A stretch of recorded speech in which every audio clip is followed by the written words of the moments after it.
Halo, ketemu lagi di Cetrak-Cetrak Channel bersama gua Kiat. Kita kedatangan seorang fotografer handal, Peksi Cahyo. Selamat datang. Halo datang bro. Halo Ya, teman-teman semua, saya Peksi Cahyo. Salam kenal. apa kabar? Kabar baik bro. Gimana? Kesibukan apa sekarang? Kesibukan ya motret, Motret ya? motret. Kayaknya nggak bisa lepas dari kamera. Sampai umur sekian belum? Karena itu yang bisa menghasilkan cuan. Salah satunya. Iya, luar biasa. Sama berarti kita. Dari kita kenal berapa belas tahun lalu bro ya. Iya, Iya kan. megangnya Iya. kamera Ini mulu. kan ngomongin foto mulu. Iya, Iya. kali-kali ngomongin healing lah kita. Iya. Kali ini kita akan bicara tentang fotografi healing. Oh Iya, bukan. fotografi. Nah, kita akan berbicara tentang fotografi sport juga, Yes. tapi lebih spesifik ke sepeda. Oke. Mungkin bisa diceritain dulu, Om Peksi kira-kira pengalaman fotografinya seperti apa? Oke. Gue cerita dalam versi singkatnya aja ya. Iya, 2 jam lah. Oke, 2 jam cukup ya. Basic gue tetap nggak akan pernah gue lupain ketika gue ditanya oleh siapapun, gue Mhm. akan cerita bahwa basic gue adalah fotojurnalistik. Jurnalistik Ya, ya. fotojurnalistik. Tapi mungkin gue agak berbedanya adalah Mhm. ketika gue sebelum gue kerja nyemplung di media, Mhm. menekuni fotojurnalistik atau melakukan fotojurnalistik belasan tahun, Mhm. gue itu dulunya juga melakukan praktek fotografi secara general. Oke, Secara general itu secara artinya umum ya. secara umum artinya gue motret Wedding main. landscape, motret wedding, terus belajar motret studio dan segala macam Palu gitu. gada lah ya. Palu gada dan kebetulan juga dulu pernah belajar lighting misalkan sama Mas Hari Subastian yang Oh, iya, dari iya. Femina yang Iya, gitu iya, lah. Jadi benar, benar. sebelum gue nyemplung ke fotojurnalistik justru itu basic gue gitu kan. Mhm. Nah, 2001 sampai 2003 gue sempat kerja di Harian Sore Sinar Harapan. Oke. 2 tahun di situ Koran dan ya? koran. Terus gue pindah ke tabloid bola cukup lama Mhm. sampai koran itu hampir sebelum tutup gue udah pindah gitu sebelum tutup. Jadi gue di situ 12-13 tahun lah gue di tabloid bola. Nah di situ gue jadi memang melekat sama teman-teman gitu kalau Peksi Cahyo tuh kayaknya spesialisasinya fotografi olahraga gitu kan. Olahraga ya. Dan itu memang akhirnya memang nggak bisa dipungkiri memang dalam perjalanan belasan tahun itu gue banyak melakukan praktek fotografi olahraga termasuk mendapatkan kesempatan liputan di Piala Dunia, Piala Eropa, MotoGP, F1 dan sebagainya lah kayak gitu. Kita Piala R ya paling nggak. Itu juga pernah bro, itu juga pernah bro. Nah, tapi kan tadi kan awalnya berbicara fotografi secara general. Yes, Tiba-tiba masuk ke media kan masuk ke jurnalis lah. iya, Nah, tiba-tiba banting setir lagi, bukan banting setir ya, maksudnya ya. pindah lagi haluan ke fotografi sport. Nah, itu ada kendala nggak Pak? Oh, banyak. Kalau tanya ada kendala banyak karena saat 2 tahun gue dalam periode yang pendek belajar tentang fotografi jurnalistik in general gitu, Iya. maksudnya general news ya. Mhm.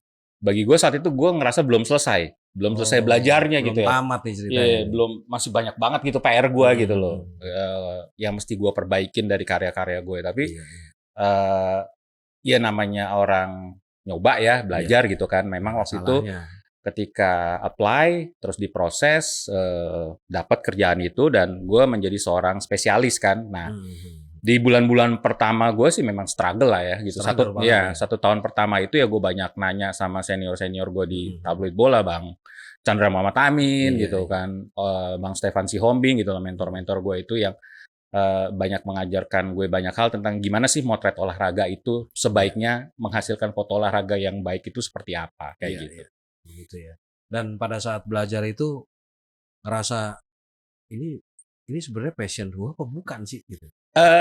Ternyata setelah gue urut-urutin gitu ya, Heeh. gitu kan, kayaknya passion gue ya. Kenapa itu Mhm. passion gue? Karena kalau gue inget-inget, gue tuh orang yang selain cukup menikmati permainan olahraga seperti sepak bola, bulu tangkis Iya, dan iya. sebagainya, Mhm. gue tuh termasuk penikmat tontonan sepak bola atau Oh. siaran olahraga langsung lainnya lah Iya, gitu. iya, iya. Jadi Mhm. gue ternyata cukup akrab dan cukup ya nggak jauh-jauh lah hidup gue dari nonton siaran sepak bola. Jadi gue tahu tentang atlet A, atlet B dan terus Oke. Heeh. ya puji Tuhan dapat rezeki kerja di tempat yang bisa Mhm. nganterin gue motret di depan atlet-atlet top itu sih. Wah, dan perasaannya gimana pada saat itu? happy. Ya luar biasa bersyukur lah pasti bro. Ya benar-benar dengan kondisi apa namanya, wah berdasarkan hobi bisa nonton bola. Kadang-kadang kita nonton bola kan nggak pernah ketemu orangnya Iya, nih. iya benar. Tiba-tiba dihadapkan dengan orangnya langsung. Gitu. Betul, Dan betul. motret juga kan pada saat itu. Dan motret juga. Dan kalau lo mungkin ingat waktu itu kan kita pernah terlibat, gue minta tolong bantuin ketika kita bikin bukunya Bambang Pamungkas. Benar. Pas Udah sesi lama banget tuh ya. pemotretan tuh ya kan. Dan itu salah satu buku yang sold out gitu loh. Di saat luar itu biasa ya. buku Bambang Pamungkas yang berjudul Ketika Jemariku Menari itu adalah ya sebuah kisah tentang dirinya, pandangan hidupnya dan segala macam. Dan ya gue berkesempatan, diberi kesempatan untuk ngisi foto covernya dan foto-foto di dalamnya gitu loh. Jadi ya jadi lumayan lengkap nih perjalanan gue sebagai seorang fotografer olahraga ya, karena gue juga pernah terlibat di salah satu atlet yang bisa dibilang ikon sepak bola nasional untuk era sekarang lah. Nah, bukunya masih ada? Bukunya masih ada tentunya. Dan masih dijual ya? Kayaknya udah sold out sih. Udah sold out habis udah sulit. Dapat yang barunya sih udah sulit. Oke.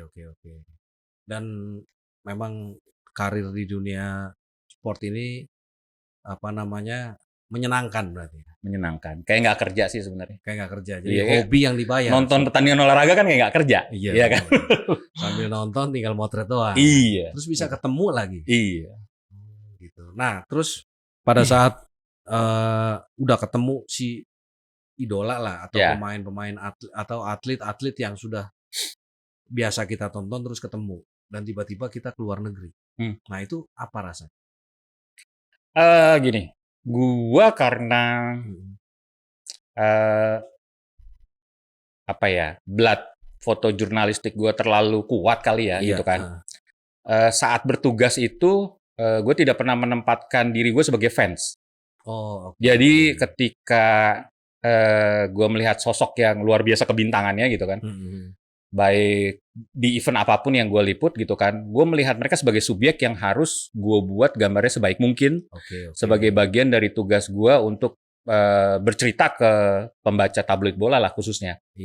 Jadi ketika melihat mereka tuh gue nggak histeris gitu nggak gitu kan, atau terus jadi lupa motret atau apa. Tapi justru tapi justru gue melihat itu sebagai kesempatan untuk bikin portofolio sebaik mungkin. Iya benar. Karena gue ngelihat ini kayak kesempatan sekali seumur hidup. Kapan lagi gue bisa punya misalkan foto si.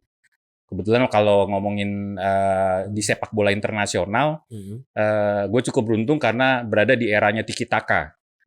Tiki Taka berjaya ya Spanyol ya gitu kan. Spanyol. Jadi zamannya Fernando Torres, Xavi Hernandez dan segala macam, gue pergi ketika mereka ditugaskan ketika mereka juara Piala Eropa kedua kalinya dan ketika mereka juara Piala Dunia pertama kalinya 2010 di Afrika Selatan. Jadi portofolio tentang kehebatan Spanyol tuh ya gue punya gitu dan itu yang menurut gue sebuah hal yang luar biasa sih, keberuntungan itu. Nah pada saat di sana itu ya kesempatan bener motret yang sebaik-baiknya berarti kan, secara profesional kan? Iya betul. Ya. Berarti memisahkan antara fans dan pekerjaan. Betul. Gitu ya. Betul. Dan itu bisa dilakukan? Bisa karena basicnya ternyata saat gua memotret, gua lebih cinta fotografinya. Oh begitu ya? Iya, gua lebih cinta fotografinya daripada sepak bolanya. Tapi gua paham sepak bolanya gitu loh. Karena ada gini juga, kayak misalnya ada yang genrenya foto model ya. Iya. Modelnya cantik dikit, fotografernya luluh sama goyang. Seksi dikit deg-degan. Yoi, bener. Keringetan. Makin kebuka nyut-nyutan. Nah, kamera taruh abis itu. Dan itu tidak dilakukan. Enggak gitu. Dan tetap misalnya siapapun bintangnya, fokus sama apa yang mesti gua buat yang ada di depan gue. Oke. Gitu loh. Dan itu pernah nggak punya pengalaman yang nggak bisa dilupain atau misalnya pengalaman yang tidak mengenakan pada saat liputan? Kalau buat gue semua pengalaman meliput tuh punya plus minusnya masing-masing tentu saja. Terus perjalanan ke luar negeri juga punya plus minusnya masing-masing. Jadi bagi gue sih mungkin kalau yang benar-benar berkesan mungkin ketika pergi ke Afrika Selatan ya. Piala Dunia. Ya, bukan karena Piala Dunianya, tapi karena ke Afrika gitu kan, ke benua Afrika. Mungkin orang biasa ngobrol misalkan pernah ke London, pernah ke New York gitu Iya, kan. iya. Di Kalau Afrika.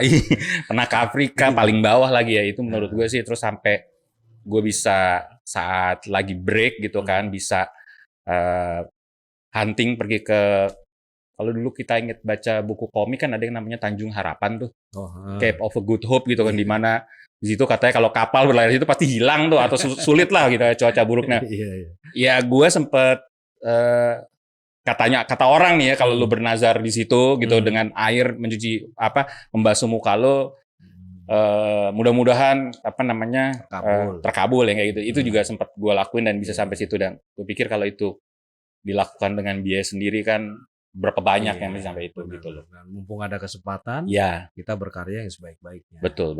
Nah, pernah nggak ada trouble sama equipment pada saat jauh gitu ya? Trouble sama equipment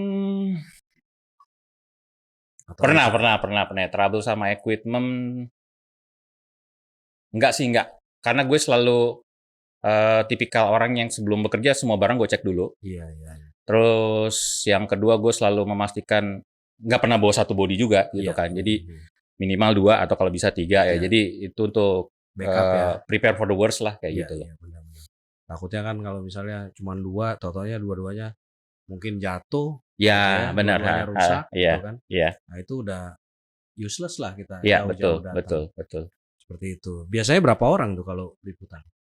Biasanya kita sih cuma sepasang ya. Sepasang. Doang. Paling banyak bertiga. Itu pun juga fotografernya cuma 1, dan kalau di dua penulis gitu. Dan kalau di event-event sepak bola gitu ya, kayak Piala Eropa atau Piala Dunia itu, yang repot itu kan adalah keberadaan Indonesia terkait peringkatnya di FIFA. Kita tuh kan ya kita tahu sendiri ya gitu lah. Mohon maaf para penggemar sepak bola. Ada 4 gradasinya. Jadi ada prioritas pertama, prioritas kedua, prioritas ketiga, yang terakhir waiting list. Prioritas pertama itu biasanya untuk para fotografer dari agensi besar atau fotografer yang negaranya sedang bertanding atau tuan rumah. Prioritas kedua adalah fotografer yang negaranya sedang bertanding atau official. Yang negaranya sedang bertanding atau berada di kontinen tersebut, misalkan Asia, Eropa, atau media-media kecil. Nah, gue tuh sering dapetnya ketiga atau keempat. Karena kan ya Indonesia bukan peserta gitu kan, penggembira gitu. Tapi di sini gegap gempitanya kan luar biasa. Jadi kalau ngebayangin misalkan orang, pergi ke Piala Dunia enak loh. Perjuangannya untuk dapat tiket masuk nonton itu bahkan harus sampai lobby gitu. Apalagi untuk sampai di partai final. Di partai final tuh gue sampai stres dalam artian gue sampai cari tahu nomor teleponnya. Gue inget banget namanya, head of media officer-nya namanya Alain Leblanc. Dia itu orang Prancis gitu kan, orang FIFA gitu kan. Gue sampai ngirimin ini nih bukti liputan media gue nih, gini. Tolong dong Indonesia portfolio tuh. Iya, tolong dong orang Indonesia dikasih slot 1 aja gitu loh untuk bisa hadir di partai final gitu kan. Oke, tunggu, gue lihat dulu karena di email gue belum dikonfirm gitu loh. Di email gue belum dikonfirm. Artinya dia skip baca atau bukan skip baca. Terlalu banyak waiting list ya? Terlalu banyak orang pengen meliput final tentunya. Seperti yang tadi gue bilang, prioritas 1, 2, 3 gitu loh. Oke. Prioritas 1, 2, 3 gitu kan. Nah, terus akhirnya dia bilang, "Oke, Peksi, lo gue kasih di atas media tribun. Jadi lo motret dari posisi tribun. Lo mau ambil nggak? Kalau lo ngarepin di pitch itu di lapangan di bawah, lo gue taruh di waiting list dan gue nggak bisa pastiin lo dapet atau enggak. Time rate gue kan zaman itu belum ada WA ya, 2010 SMS kalau nggak salah ya. Udah dapat belum? Karena kita nggak punya tradisi tidak ada fotografer di laga final. Nah, kalau sampai yang bernama Peksi Cahyo yang mewakili tabloid bola dan masyarakat Indonesia tidak hadir di partai final, nama Peksi Cahyo selesai lah, gitu loh. Kelar lah gitu. Karir gue kelar lah dalam tanda kutip ya gitu kan. Nah, gimana caranya? Ya speak gue gunain dan segala macam, terus akhirnya ya hatinya mungkin dulu kali ya gitu kan. Terus ya udah, kesempatan terbaik yang gue punya gue ambil gitu kan. Jadi gue langsung bawa koper kamera gue naik ke atas untuk prepare. Tetap di tribun. Karena gue nggak berani gambling untuk berada di bawah gitu loh.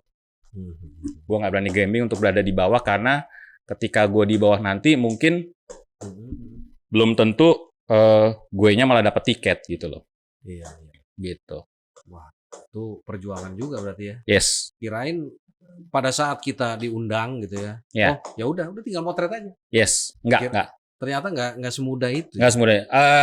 Olimpiade, Piala Dunia, semuanya kayak gitu. Kalau di Olimpiade tuh partai yang ditunggu banyak orang itu biasanya renang, nomor-nomor elitnya 100 meter, 200 meter, sama lari 100 meter sprint. Itu everybody wants to go there. Tapi itu nggak berlaku untuk media Indonesia aja kan? Yang cerita gue tadi. Kalau tingkat negara lo di event tersebut rendah, gitu, artinya nggak pernah masuk, nggak pernah lolos, ya sama nasibnya. Ya gitu. Jadinya dengan satu kesempatan yang gue punya untuk motret di tribun, dan kalau kayak gitu kan insting ya, jadi ya. Iya, benar. Udah gue ambil lah gitu kan, karena daripada gue nggak dapat sama sekali, itu kesempatan terbaik yang depan yang gue punya, yaitu gue ambil ya. Jadi sebenarnya di dunia sport fotografi itu satu hal yang penting untuk dipelajari dan melekat adalah pengambilan keputusan.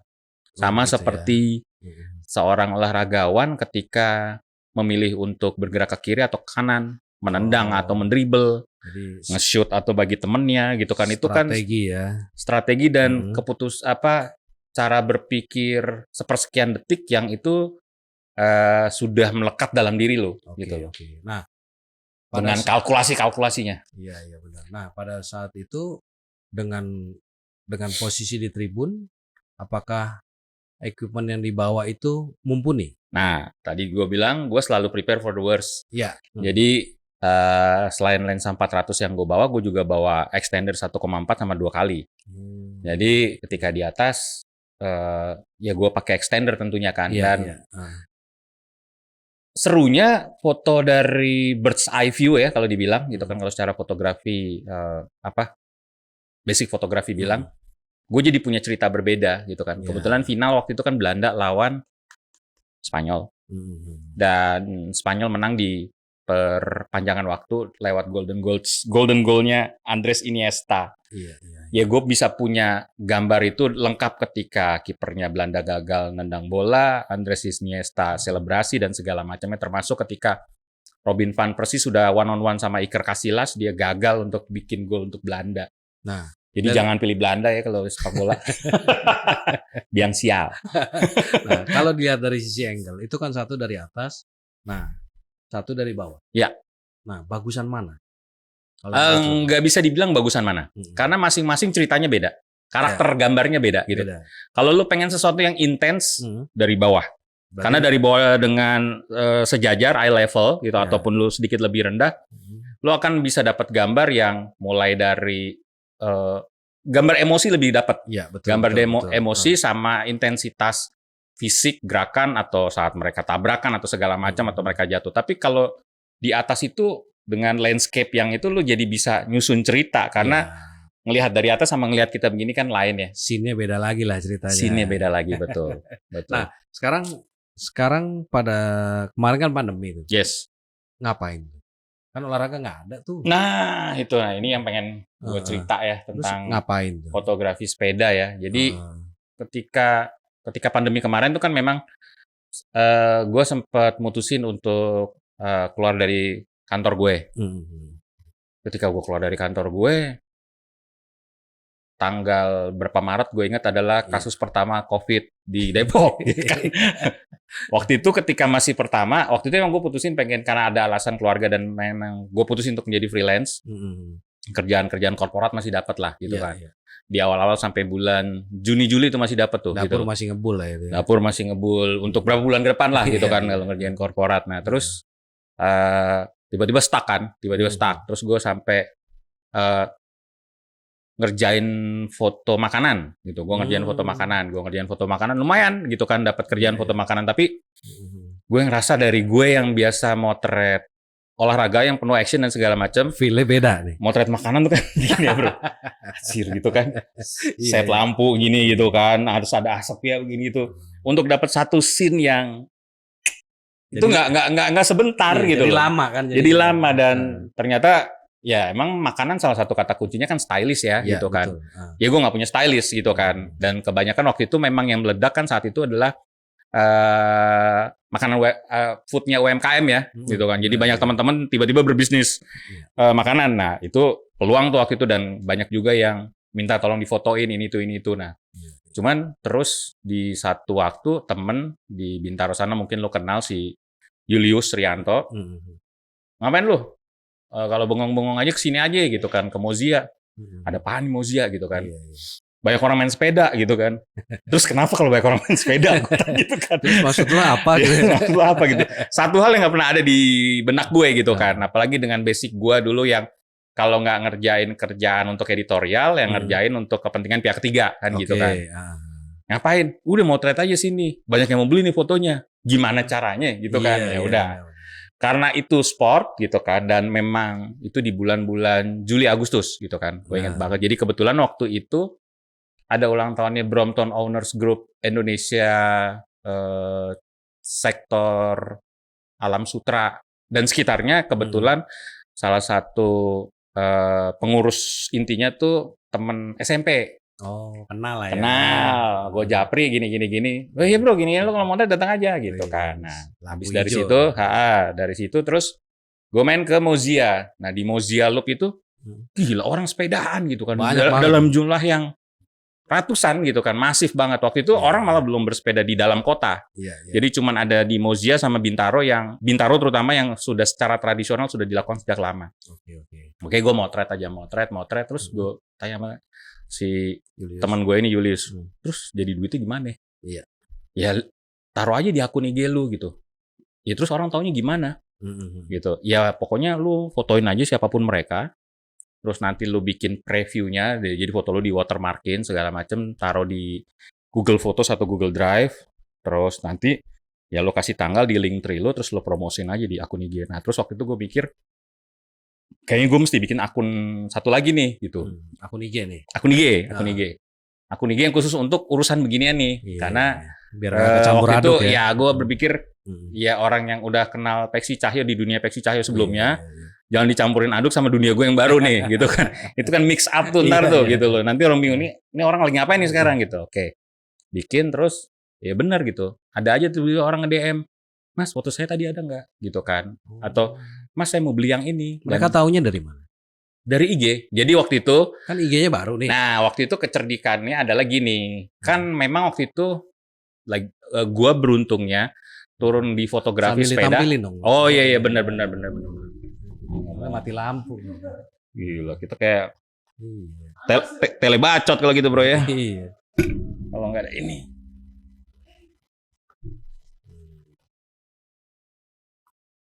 Jadi IG kan baru tuh bro ya. Ya. Oke. Nah ini dia. IG baru. Kita kan tahu sendiri kalau IG baru kan nggak ada follower. Betul, nggak ada follower gitu kan. Siapa yang mau tahu? Nah betul. Challenge kan? Iya benar. Gimana caranya nih gitu kan. Nah, terus oke. Ini keberuntungan gue lagi-lagi gitu kan. Karena gue masuk motret sepeda tuh masuk sebagai yang generasi pertama. Generasi pertama itu nggak lebih dari 10 orang. Sedikit ya? Ya, jadi kita kalau mau kumpul bareng reuni itu orangnya nggak lebih dari 10 orang. Oke.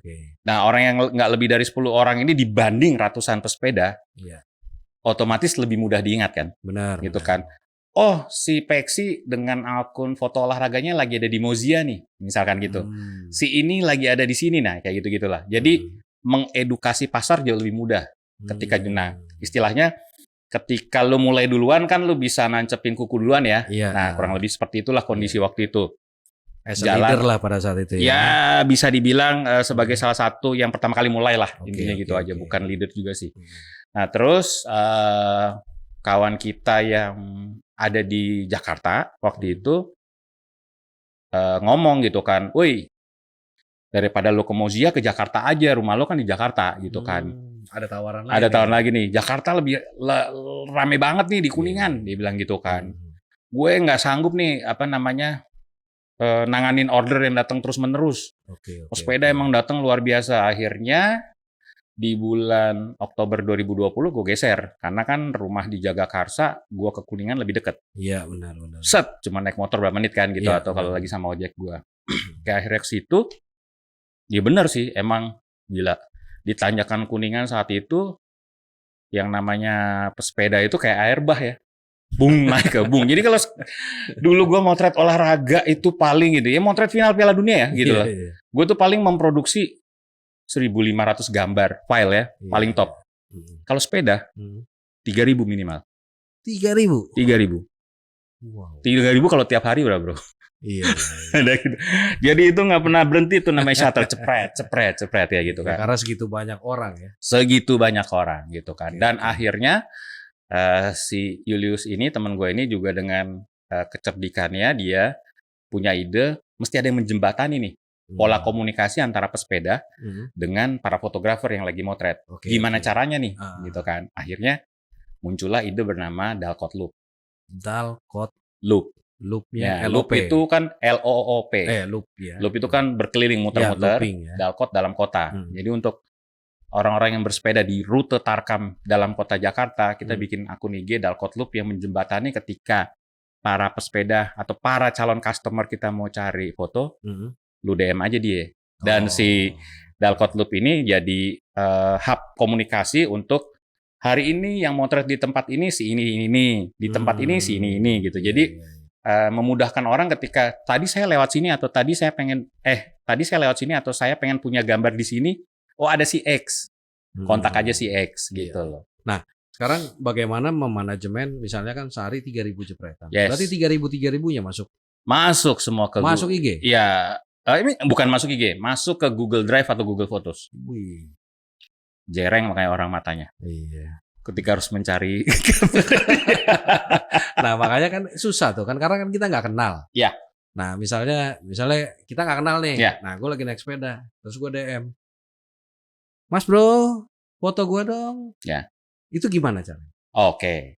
Ada 2 cara yang biasa dilakukan orang untuk mendapatkan fotonya. Dua-duanya caranya manual sih. Iya. Cara yang pertama adalah mereka pagi itu sebelum goes motret selfie fotonya mereka dengan jersey dan helm. Cekrek. Oke. Muka kelihatan. Tanpa kacamata ya? Helm kelihatan. Biasa pakai kacamata. Oh, tetap pakai kacamata. Helm kelihatan, terus jersinya warna apa kelihatan. Atau lagi naik sepedanya gitu kan. Iya. Terus tadi pagi aku pakai ini, tolong cariin fotonya. Itu metode yang pertama. Iya. Kalau metode yang kedua, mungkin dia bisa dapat layanan lebih cepat. Ya dia langsung masuk ke Google Drive atau Google Photos dari si fotografer, lalu preview itu dia kirim ke WA kita. Dia screenshot atau dia download, terus ya saya mau foto yang ini gitu. Nah, itu berarti Google-nya juga dibatasi ya berarti ya? Ya, nggak otomatis bisa download kan? Oh iya, linknya kita batasi kolaborasinya, betul. Iya, benar. Berarti ribet juga ya kalau 3.000 segitu banyak. Yoi, betul. Berarti kalau seminggu 2 kali, Sabtu Minggu lah kita berbicara Sabtu Minggu aja lah. Saat itu sih Senin sampai Sabtu. Senin sampai Sabtu. Yes. Karena kan saat itu orang nggak ngapa-ngapain. Iya sih. Iya kan. Semua orang rebahan. Dan kalau rebahan dia ngerasa gue tambah gendut atau segala macam, gue mesti olahraga dan angka ngejek sih. Dan angka lu nggak sepedaan sih kayak Tony. Iya. Salah. Dan angka statistik waktu itu kan nunjukin di industri bahwa sepeda booming di seluruh dunia. Benar. Memang benar. Jadi industrinya waktu itu naik dan yang menarik adalah menurut gue fotografi di konteks ini gitu kan menyelamatkan banyak periuk dan dapur banyak fotografer karena di situ akhirnya banyak yang masuk fotografer event yang ada kerjaan, fotografer wedding yang nggak ada weddingan, macam-macam lah gitu latar belakang sampai fotografer stage yang namanya cukup terkenal karena dia biasa motret seorang penyanyi top gitu kan, akhirnya ikutan motret gitu kan, walaupun dia agak di bulan-bulan keberapa dan ya maksud gue kalau gue sih berpikirnya waktu itu mungkin ada orang yang akan ngerasa anjir gue udah pernah motret kayak gini, gue udah berada di level gini, kok gue masih mau motret gini ya? Kalau gue sih waktu itu mikirnya nggak gitu kan? I gotta do what I gotta do, gitu aja gitu. Dan akhirnya kan gue pakai pendekatan gue dengan latar belakang gue sebagai fotojurnalistik supaya gue punya nilai selling point yang berbeda dibanding teman-teman gue gitu. Jadi gue ngeluarin karakter gue dan latar belakang gue aja gitu. Sekarang kan apa namanya, dia ngerasa udah, oh gue biasa fotografer komersial misalnya Ya, kan, udah di level tertentu tiba-tiba harus turun ke ya, ada juga yang jalanan. sempat begitu gitu, diajakin gini-gini tapi ujung-ujungnya ke situ juga. Mungkin karena tabungannya mulai habis. Balik lagi dia. Ya, Mungkin bisa dilihat ini, oke. apa namanya, di slideshow. Ini di mana nih? Oke, kalau ini di Muzia. Gojia ya. Ah, Oke, kita slideshow aja dulu. Nah, ini di mana? ini di Bintaro. Bintaro. Ini segini banyak nih.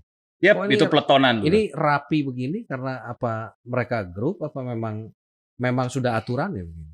Kalau di sepeda ada yang namanya grup itu peleton disebutnya. Oke. Peleton itu mereka bergerak minimal ya balik lagi saat itu era pandemi orang banyak nggak ngapa-ngapain. Terus biasanya satu peleton itu bisa bergerak minimal 20 orang. Ini kayak jumlahnya lebih ya dari 20 orang gitu kan, gitu loh. Bisa Ya, RT kayaknya. dan gue waktu itu nggak selalu berpikir gini. Banyak teman-teman tuh berpikir ketika motret fotonya harus foto yang aman. Foto yang aman tuh adalah foto yang kelihatan mukanya. Foto yang kalau gue foto potensi terjualnya lebih laku gitu. Kalau gue sih mikirnya gue berada di sebuah era yang nggak bakal terulang. Era yang bernama pandemi. Ya. Ini kan sejarah. Terjadi di seluruh dunia. Iya, Dan di Indonesia, di Jakarta saat itu terjadi yang namanya happeningnya orang bersepeda. Jadi gue berpikir dengan cara editorial gue gitu loh. Saat gue mau ngambil gambar aman cari duit ya gue lakuin. Tapi saat gue pengen bercerita versi gue itu juga harus gue lakuin. Jadi gue bagi diri gue, iya kepala gue seperti itu. Jadi orang selalu bilang begini, adalah yang bilang begini, emang bikin foto gini laku? Ya mungkin nggak laku. Tapi kalau foto lo isinya cuma muka doang, kalau gue tanya value-nya 5-10 tahun ke depan apa? Nggak ada gitu loh. Kenal nggak? Oke. Nah kayak gini gitu, gue ngambil. Ini rapi-rapi ya mereka. Ya. Memang aturannya begini. Sebaiknya begitu. Jadi kalau yang masih newbie yang belum bisa dapat average speed di level berapa, sebaiknya nggak usah ikutan atau di belakang gitu loh. Jadi kalau copot enak gitu istilahnya, mereka copot atau kewer, copot dari rombongan. Oke. Ya akhirnya gue bikin gambar-gambar kayak gini, bikin shadow segala macam. Ya kita kan kalau secara fotografi melihat sesuatu yang indah di depan kita, masa iya nggak kita foto sih, kan? Gitu loh. Nangis nanti itu. Atau gue pakai teknik seperti ini gitu loh. Ini teknik apa ngelihat orangnya? Perpaduan. Gitu ya. Milih juga ya. Iya, milih. Harus milih gitu kan. Kalau sepeda mahal, muka cantik gitu kan. Beda itu mesti dibuat yang ciamik gitu. Kalau ini gue naik beruang madu nggak laku. Nggak laku. Nih gue penning gitu loh. Nah ini ketika gue ngerjain peletonan di hire sebuah grup berarti. Sebuah grup gitu karena kalau kita di hire tuh biasanya kita pakai ojek ngikutin mereka sepedaan berapa puluh atau berapa ratus kilo mereka bersepedaan. Nah ini kebetulan pas waktu itu di dekat Wisma Indosemen gue lihat kayaknya lighting bagus nih, jam-jam 9-an gitu lah. Gue hajar dari atas, ya kebetulan bisa dapet shadow-shadow yang enak begini dan komposisi yang rapi. Iya. Gitu itu ojek biasanya yang bayarin siapa? Urusan gue. Urusan gue. Jadi misalnya 100 kilo, tuh ojek nggak stres. Biasanya gue bohongin, nggak 100 kilo. Kan dia nggak ngeliat kilometernya. Bro, besok pagi berangkat. Mau duit nggak? Oh, berangkat bang. Gitu. Iya, gitu loh. Ternyata bensin habis nih. Dan jangan lupa hari itu semua orang susah. Oh iya. Ada pekerjaan. Kalau dia mau kerja berarti etos kerjanya baik. Oh jadi dia nggak ngeluh lah. Nggak ngeluh gitu kan. Muka cemong lanjut. Lanjut. Yang penting cuan. Yoi. Nah, ini salah satu gambar yang pernah dikomentarin orang ketika ya dikomentarin sesama teman fotografer lah. Lu bikin gambar gini emang bisa laku gitu kan. Iya. Saat itu salah satu orang yang ada di situ telepon gue. Dan waktu itu Jakarta ini kalau nggak salah mau ada demo gede-gedean, gue lupa demo apa. Terus gue lihat, ini kan foto jurnalistik banget ya. Iya, nggak ada foto sportnya lah kalau gue bilang. Tapi gue ngelihat peletonan sepeda sama peletonan brimob menarik nih, gitu kan. Benar. Salah satu orang di situ telepon gue, Mas, foto yang itu bisa gue bayarin ya? Terus gue bilang, Mas, foto ini eksklusif. Dia bilang, maksudnya eksklusif? Nggak ada orang lain yang punya momen seperti ini. Ini gue jual 6 kali lipat harga yang biasa. Berapa? Gue sebutkan angka lah, untuk satu filenya. Tapi gue janji sama lo, foto ini eksklusif gue jual hanya ke lo, nggak akan gue jual ke orang lain. Walaupun orangnya di sini katakanlah 7 orang. Ya itu ada teman-temannya dia juga, gitu loh. Terus akhirnya, oke, setuju dengan angka yang gue ajuin. Ya terus satu-satunya foto ini terjual ke dia. Oke. Temennya yang belakang waktu itu sih gue curiga dia ngetes, nanya juga, Mas foto yang ini lucu juga, boleh aku beli nggak? Gitu kan. Terus gue bilang sorry mbak, foto yang ini udah laku eksklusif ke si X, gue bilang gitu. Compare harga tuh ya. Ya, gue ngikutin prinsip editorial aja Iya, gitu kan. Saat exclusively gue udah lepas ke satu orang dengan harga bagus, Kita komit. Oke. Gitu loh. Karena memang ya menurut gue momen ini mahal sih gitu. Dan orangnya itu paham banget storytelling model kayak gini gitu. Bukan tipe yang pegoes yang cuma pengen kelihatan mukanya doang kayak gitu loh. Itu sih. Ya ini main lighting biasa. Main lighting atau yang lainnya? Ya, perpaduan. Oke, ini main panning gitu loh. Panning ya. Ini main panning dengan lensa 300. Lensa 300 ya. Iya. Itu jarak. Oh ini di mana? Ini di Mozia. Di Mozia. Ya. Jadi foreground-nya itu ada pepohonan sebenarnya. Dan jarak motretnya juga enak ya. Jarak motretnya di jarak full frame ini. Jadi ini nggak croppingan. Full frame-nya segini lensa ini gitu. Dan gue lihat kalau gue bikin slow speed-nya di bawah 1/30, habis kan foreground di depan, malah jadi ngasih warna-warna yang menarik ya udah. Kayak gitu. Jadi ya gue motret mereka seperti DNA gue sebagai fotografer sport gitu loh. Dan itu kelihatan kok dari foto. Ya ini pilihan. Ya, pilihan. Ini kadang-kadang motret pelari, lighting lagi kayak pakai standar reflektor, side light gitu kan, terus ya dipadukan sama gedung-gedung yang ada sekitarnya. Pernah nggak sih mereka marah gitu? Nggak pernah. Jadi karena kita selalu sopan. Oh gitu. Ya. Ini izin dulu atau? Enggak. Jadi kita motret aja. Gitu. Karena kan ada juga orang yang ngerasa privasinya, ngapain lu motret-motret gue? Gitu. So far sih gue nggak pernah ngalamin itu karena mungkin juga mereka dengan sadar diri karena ngeliat tiap hari banyak fotografer. Kalau itu mesti ditarik ke belakang sedikit. Jadi gue ngeliatnya begini. Kalau ini cerita almarhum yang teman gue sih ada ya, gitu. Gue kenal salah satu teman. Itu salah satu orang yang pertama kali memulai motret di gue nyebutnya olahraga seperti ini itu sport community. Jadi bukan olahraga prestasi, kita bedain ya tadi. Nah, dia itu dulu kerjaannya motret beginian. Gitu kan. Di event datang gitu ini. Dan dia adalah orang yang pertama kali berani dan didorong oleh orang-orang komunitas olahraga juga. Lu udah motretin orang-orang ini, masa lu kasih gratis? Lu bayar gitu. Mungkin sih menurut gue karena ada yang namanya Instagram gitu kan, dan kebutuhan akan konten. Jadi kan dulu nggak kebayang ya, orang berolahraga mah habis itu biasanya cari lonsai, kan? Makan roti bakar atau apalah gitu kan, nongkrong ya kan, ngopi-ngopi. Nah sekarang orang berolahraga ada yang motretin, kayaknya itu bukan hal yang merugikan.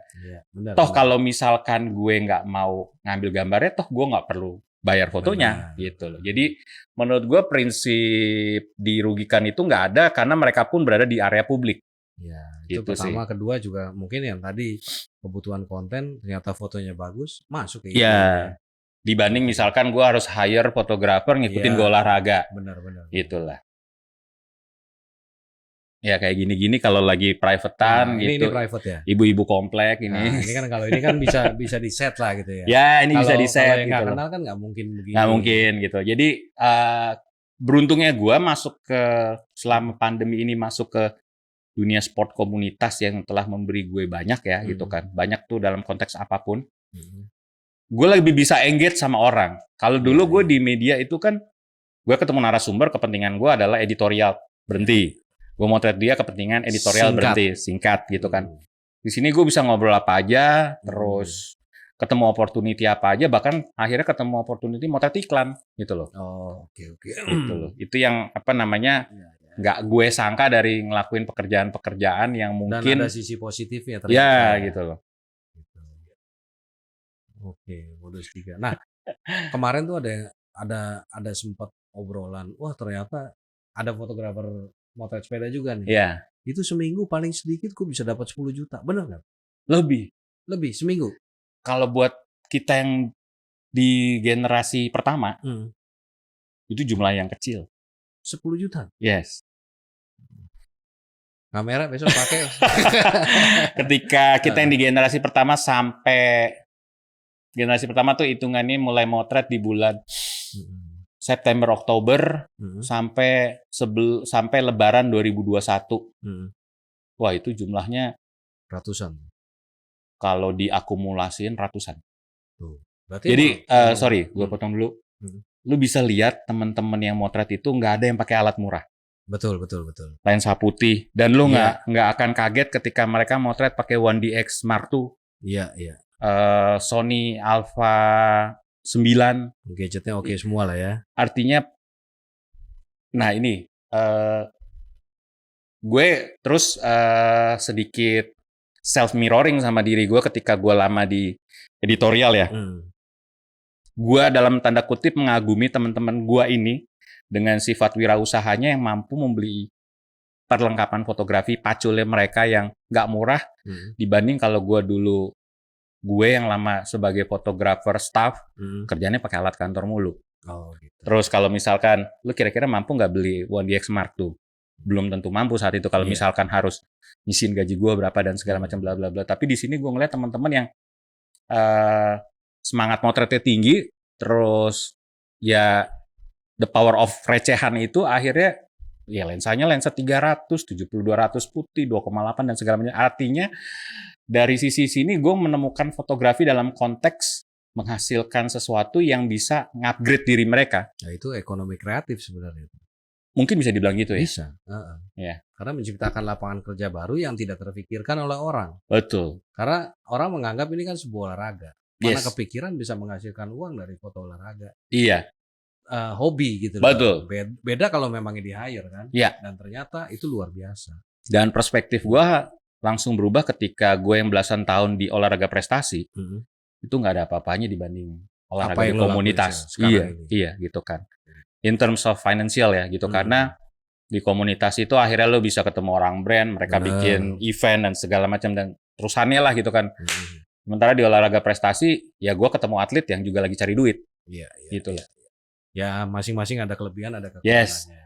Tapi kan apa yang semua dihasilkan ini kan ya sebenarnya adalah sebuah karya gitu. Dan sebuah karya yang benar-benar punya kebanggaan di diri kita sendiri. Yang kalau yang olahraga prestasi punya kebanggaan sendiri. Nah kalau di sini kan kita bisa membanggakan orang juga. Iya. Seperti itu. Mungkin ada foto lain. Ini di mana nih? Kok ada sapi juga? Ini di Mozia. Mozia. Iya. Oke. Sepedanya juga nggak ada yang murah ya? Bervariasi. Oke. Ini di studio? Yes. Oke. Ini waktu di hire Timnas Indonesia, mereka lagi latihan di Mozia. Kebetulan kacamatanya disponsorin sama Rudy Project. Beda ya kalau Timnas itu ya? Beda. Beloknya juga beda ya? Beloknya beda, terus jadinya gue juga bisa mengenali bikin komposisi yang enak gitu loh. Ya. Nah, kalau kita kan satu begini, satu lurus. Ya, betul. Oke, luar biasa ya. Jadi nanti boleh ya ngasih tips-tips cara bikin motretnya gimana? Boleh. Nah, mungkin kasih ini dulu ke pemirsa nih, tips-tips atau apa namanya, wejangan lah buat yang mau motret sepeda. Sama seperti olahraga lainnya, motret olahraga itu butuh pemahaman akan gerakan yang mereka lakuin. Oke, jadi harus kalau kita bicara tentang subjek yang kita foto ya, gitu kan, di genre apapun kan juga sama. Lo mau motret portret harus bagaimana, motret makanan harus bagaimana. Di olahraga ya lo harus memahami olahraga itu seperti apa. Itu yang pertama. Terus yang kedua, balik lagi ke basic fotografi lo gitu kan. Di situ lo juga bisa, di olahraga lo juga bisa bikin fotografi itu seindah fotografi itu. Maksudnya nggak cuman ya kayak misalkan gue kasih contoh gambar ini kan berarti gue cuma bicara tentang komposisi, decisive moment, action dan segala macam gitu kan. Tapi di sini gue bisa bicara tentang sesuatu yang jenaka. Gue mau storytelling dikit gitu kan. Dan ini juga bisa gue hargai mahal foto ini gitu kan. Simbanya juga oke mas gitu kan. Karena foto ini cuma kamu doang yang punya. Gitu. Belum tentu ada lagi yang pesepeda, ada sapinya. Iya gitu loh. Pas lagi sama nengok gitu kan. Atau kayak gini, gue main low angle, bikin siluet gitu loh. Ini gue bikin. Atau kayak gini nih di daerah Jawa Tengah kalau ini sih Nah, ini waktu perpaduan landscape-nya ada ya ya. perpaduan landscape gitu loh. Di kota besar. Ya gitu loh. Jadi Oke. olahraga tuh nggak berhenti sama olahraganya, tapi lu juga harus explore Ya, fotografinya gitu. benar-benar.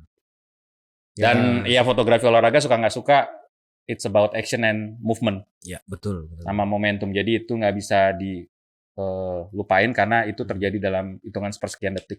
Oke. Berarti memang kembali lagi kalau kita simpulkan bahwa apapun genre fotografinya, basic fotografinya juga harus kuat. Oh iya, Ya, itu kan betul, intinya. betul. Tinggal Nah, pengembangannya mau ke arah mana. Jadi kalau misalnya mau foto sport, berarti harus memahami foto sport itu sendiri. yes. Nah, Oke. jangan dicampur-campur. Iya, Gitu. benar. Jangan Jadi kayak makan. makanan lu campur-campur jadi orang ini foto sport apa bukan ya gitu loh. Karena masing-masing foto menurut gue gitu ada rohnya masing-masing, Iya, betul. ada apa ya basic-basicnya masing-masing gitu. Sip. Oke, kalau gitu, Bro Peksi, Siap. terima kasih udah datang. Sukses terus buat karya-karyanya. Ini Terima luar kasih. biasa. Mudah-mudahan jadi inspirasi bagi teman-teman yang pengen motret Ya, sepeda. siap. Thank you. Sampai Thank you jumpa. bro. Sampai jumpa. Bye.